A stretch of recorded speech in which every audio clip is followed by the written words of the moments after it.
Olá, sejam muito bem-vindos. Hoje a gente vai mergulhar numa jornada realmente extraordinária que está descrita na nossa fonte, a transição de uma unidade de consciência, desde lá das suas origens mais elementais, até a sua primeira encarnação em uma forma humana.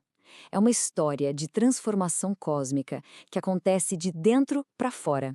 Então, se preparem, porque vai ser uma viagem fascinante pelo universo da consciência. Olha só que interessante, a fonte que a gente está analisando já começa com essa citação bem provocativa do bispo Sinésio. E esse é um ponto de partida importante. Sabe por quê? Porque reconhece que assuntos como este, que exploram a natureza da consciência, da existência, podem muito facilmente cair na fantasia, na mistificação, para vender livro, para vender curso.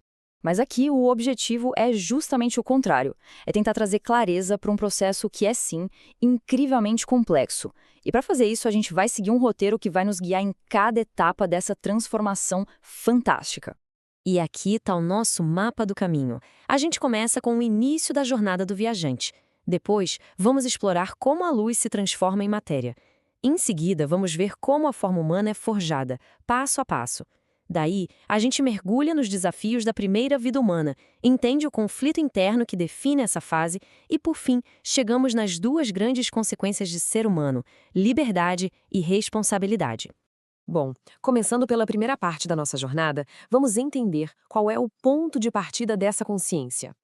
Antes de se tornar humana, ela estava num estágio que era preparatório, prestes a dar um salto evolutivo, olha, monumental. Como a gente vê aqui, a protagonista da nossa história é o que a fonte chama de mônada viajora. Pense nela como uma centelha de consciência individual, a essência do ser, que viaja através de diferentes estágios da existência para aprender, para evoluir. E essa mônada está cruzando o que é descrito como a grande fronteira. Ela está deixando para trás um reino de razão fragmentária para entrar num reino humano, que é definido por duas qualidades totalmente novas: a razão completa e a responsabilidade.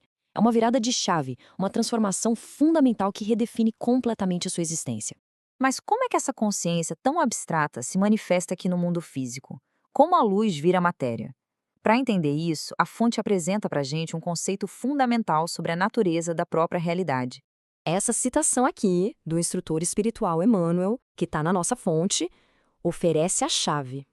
A ideia de que a matéria não é sólida como a gente pensa, mas sim energia em um estado diferente, mais denso. Pensa assim, é como o vapor d'água, que se condensa e vira líquido, e depois congela e vira gelo. São diferentes estados da mesma substância, certo? Da mesma forma, esse conceito de força coagulada sugere que a matéria e a energia são apenas estados diferentes da mesma essência divina. E aqui a gente consegue visualizar bem o processo. Repara como tudo começa como energia divina pura, a quintessência. Depois, no centro, a gente vê esse processo de adensamento gradual, onde a energia vai ficando cada vez mais e mais densa. E, por fim, ela se manifesta como uma matéria física que forma os nossos corpos e o nosso mundo. Ok, agora que a gente já entendeu a matéria-prima, vamos ver como essa mônada viajora de fato esculpe a sua forma humana, se preparando para sua primeira vida como um de nós. A fonte detalha isso para a gente num processo de 6 etapas. Primeiro, um período de hibernação. Em seguida, os seus veículos de consciência, os corpos mental e astral, são reativados e fortalecidos. O próximo passo é a preparação final, onde eles são ajustados, sintonizados. Aí, no passo 5, algo crucial acontece. O corpo astral adquire a sua forma humana definitiva. E o passo final, claro, é a encarnação. A mônada finalmente desce para o seu primeiro corpo físico humano. Então, a mônada chegou. Mas qual é o objetivo? Qual é a principal lição a ser aprendida nessas primeiras vidas humanas, que devem ser bem confusas? O objetivo, segundo a fonte, é surpreendentemente focado. Não se trata de alcançar a iluminação da noite para o dia, mas sim de forjar uma âncora do eu, um centro de gravidade para a própria individualidade. E por que isso é tão crucial? Porque a vida humana é um labirinto. Sem essa âncora, a consciência poderia se perder no meio de tantas personalidades. É essa âncora que permite navegar nas relações sociais, que estabelece um senso de eu separado dos outros e, o mais importante, que inicia a transição de uma existência puramente de instinto para uma vida autodirigida. Essa transição para uma vida autodirigida não é nada fácil. Na verdade, ela cria um conflito interno novo e muito poderoso. Uma verdadeira guerra de forças dentro desse novo ser humano. O material de origem descreve isso como um cabo de guerra.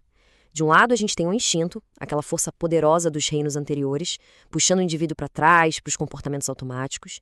E do outro lado, uma força surpreendente, o egoísmo, empurrando para o futuro, para a separação e o estabelecimento daquela individualidade que a gente acabou de falar. Então fica a pergunta. Entre essas duas forças, o instinto, que é familiar, e o novo egoísmo, qual delas realmente impulsiona a evolução para frente nesse estágio? E aqui está a grande virada da história. A fonte afirma que é o egoísmo. Parece totalmente contraintuitivo, né? Mas nesse estágio inicial, esse impulso de se ver como separado, de querer para si, é a principal ferramenta que quebra os velhos padrões automáticos e força o indivíduo a começar a pensar e a agir por si mesmo. E essa jornada em direção à individualidade, ao pensamento independente, nos leva à consequência final e mais profunda de se tornar humano. Pela primeira vez na sua longa jornada, a mônada agora tem a capacidade de fazer escolhas conscientes. O que a gente conhece como livre-arbítrio finalmente entra em cena. E claro, essa nova habilidade traz consigo, como diz a fonte, o doce sabor da liberdade. A capacidade de escolher o próprio caminho, de criar a própria realidade. Mas toda moeda tem dois lados. Inseparável da liberdade vem o amargo paladar da responsabilidade. Cada escolha tem uma consequência, e agora o indivíduo é o único responsável por elas. Isso nos deixa com uma pergunta para refletir. Quando olhamos para as nossas próprias vidas, essa tensão fundamental, essa troca entre a doce liberdade de escolha e a amarga responsabilidade pelas nossas ações, não seria essa a verdadeira origem de todo o nosso drama, de toda a nossa luta e, no final das contas, de todo o nosso crescimento? A fonte sugere que é aqui, nesse dilema, que a verdadeira jornada humana começa.